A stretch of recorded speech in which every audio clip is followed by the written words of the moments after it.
Hi, this is Lily Aronin here from Lily's Kitchen Israel on Facebook and lilyaronin.com. And we are almost at the start of back to school. We're in the final weeks of summer and it's really exciting. Also, it can be an incredible challenge. So I've put together a series of videos to walk you through the process that I've already gone through many times of getting back to school in a really positive way that's going to work for and support your family's health and your peace of mind. So each video is going to go over a specific challenge, and together we're going to have a little mini video course that's going to help you to slowly, problem by problem, challenge by challenge, address things in a really thoughtful way.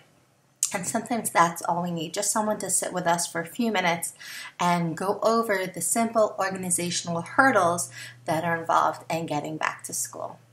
So the first challenge, as I see it, is sleep habits. And the summer is all about relaxation and moving at your own pace and being relaxed and having a good time. And it's okay to stay up later, you sleep in, you have a much more free and relaxed schedule to listen to your body clock. But school and work don't work that way. And we know that if we want to get to work on time, our kids have to be at school on time. And for them to have a good day at school, they have to be rested and a joyful leaving of the house in the morning. And that really requires excellent sleep habits. So how do you create these excellent sleep habits? The first thing is to create a positive routine.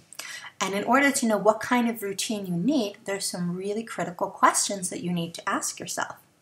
So the first one is, what time do they need to be in bed? Right? It seems like a simple question, but every year our kids get a little bit older, and throughout the summer we've had a chance to see how much sleep does my kid really need. Do they still need 12 hours, 10 hours? Do I have a teenager who, still needs probably between 8 and 10 hours of sleep? How am I going to create a starting point, a bedtime that I know is going to make sure that they can get up in the morning in time for school and for me to leave for work? So the second question, after you've agreed on a bedtime, is what kind of bedtime routine do I need to create? And this will again depend on the age of your kids. Do you need to include the bath and the songs and the stories and the cuddles?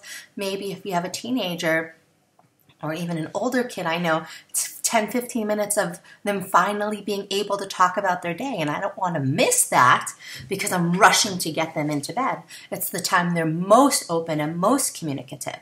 So again, think about your kids, think about yourself, and make a plan as to how much time do you need for a positive bedtime routine. Now, how much time do I need to leave to get all of that done?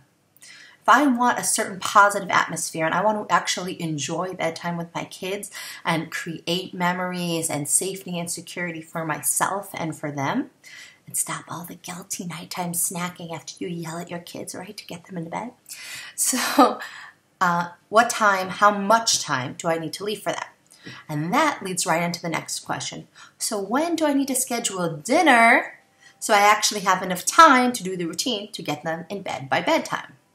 Right? You see how these questions are building on one another? We're starting from that point of bedtime and then we're moving backwards. We'll be able to organize our whole evening segment. How much time do I need for myself to actually realize these goals? For example, if I come home from work at 4 o'clock and I am stressed out, I might not have time to get dinner ready at 4 o'clock. I may need an hour, in which case I can't physically begin even thinking about preparing dinner until later if I don't have it ready in advance. So really think about your schedule and what do you need. Because if you don't take care of yourself first, you won't be able to accomplish any of the other things that your kids are counting on you to do. Okay. So now what does the afternoon hours need to look like so that I and my kids can be in the right frame of mind to enjoy dinner time and bedtime? Now, what do I need to do after the kids go to bed? so that I'll be relaxed and happy. Again, reward.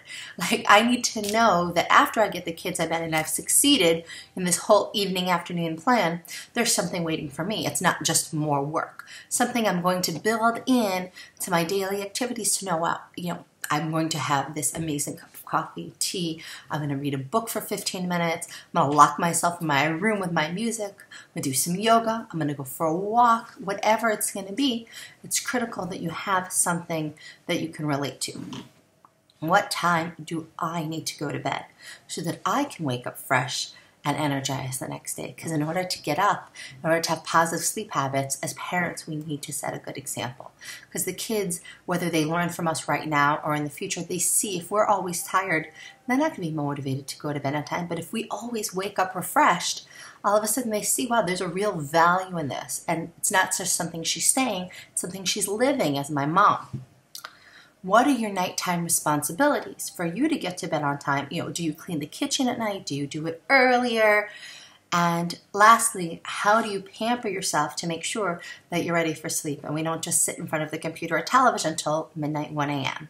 So again, answering these questions is really going to help you to get your bedtime routine, get your sleep routine ready for the school year. And I really try to answer these questions before the final week of summer, so that in the final week of summer, I can really start to get myself and my family on a really great track to success for the school year. So here's today's lesson for creating a wonderful family-oriented sleep time routine. Keep an eye out for tomorrow's lesson and module, which is going to all be about reacquainting ourselves with having to deal with homework and schedules and after-school activities and putting those in a positive way into our schedule. See you tomorrow.